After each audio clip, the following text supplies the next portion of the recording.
लोग कैसे हैं? आई होप बहुत अच्छे होंगे, पढ़ाई भी बहुत अच्छे से कर रहे होंगे।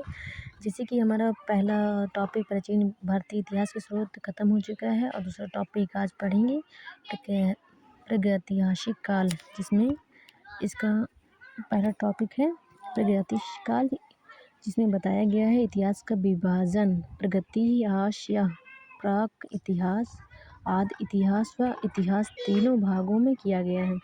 जिस काल में मनुष्य ने घटनाओं का कोई लिखित विवरण दर्ज नहीं किया उसे प्रागैतिहासिक काल कहते हैं।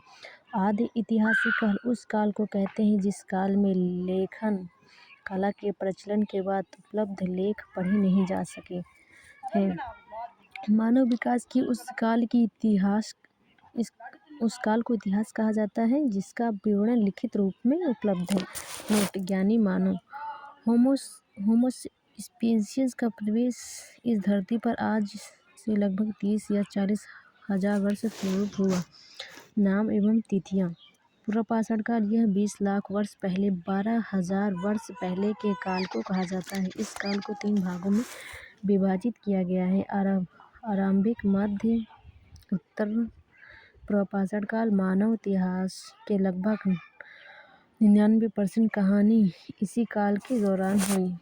दूसरा है मध्यपाषाण काल, जिस काल में पर्यावरणीय बदलाव मिलते हैं उसे मध्यपाषाण काल कहते हैं। इसका काल लगभग 12,000 वर्ष पहले से लेकर 10,000 वर्ष पहले तक माना जाता है। इस काल के पाषाण औजार आमतौर पर बहुत छोटे होते थे। इन्हें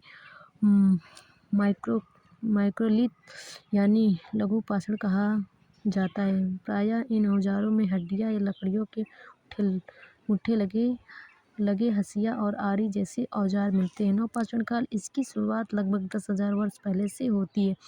पूर्वापाषाण युग या पूर्वापाषाण काल के मानव की जीविका या मुख्य आधार शिकार पूर्वापाषाण काल के में आदि मानव के मनोरंजन के भी साधन थे।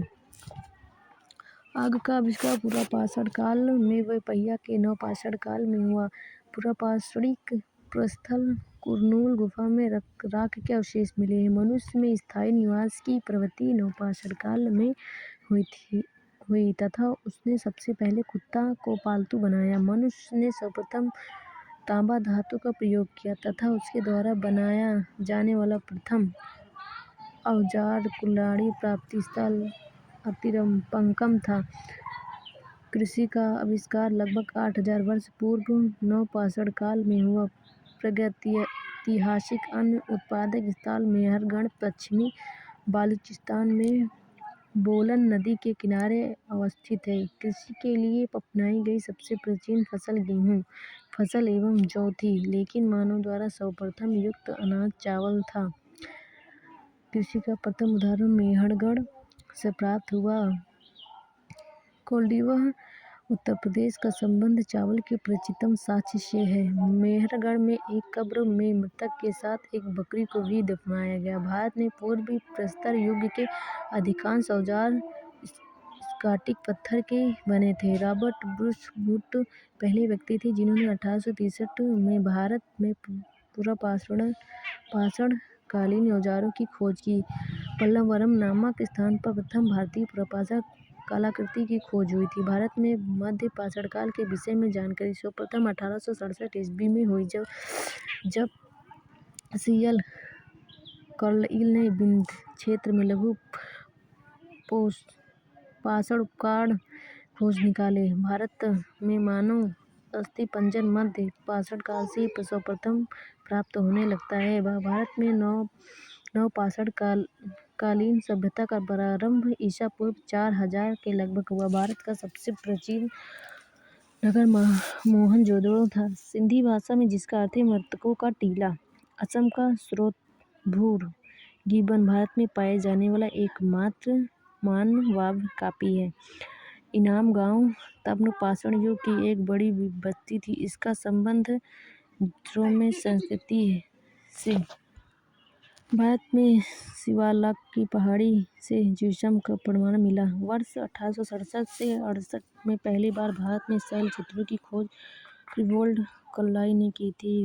भीमबेटका गुफा प्राकृतिक अवशेष पुरास्थल है।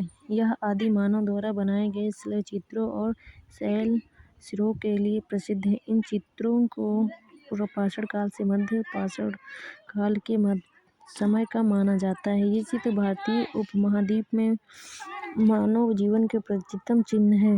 यह मध्य प्रदेश के रायसेन जिले में स्थित है। इसकी खोज वर्ष 1957 से 58 में डॉक्टर विष्णुसिद्धर वणक्कर द्वारा की गई थी। भीमबेटका क्षेत्र को भारतीय पुरातत्व सर्वेक्षण भोपाल मंडल ने अगस्त 1990 में राष्ट्रीय महत्व का स्थल घोषित किया। इसके बाद जुलाई 1903 में यूनेस्को ने इस विश्व धरोहर स्थल घोषित किया।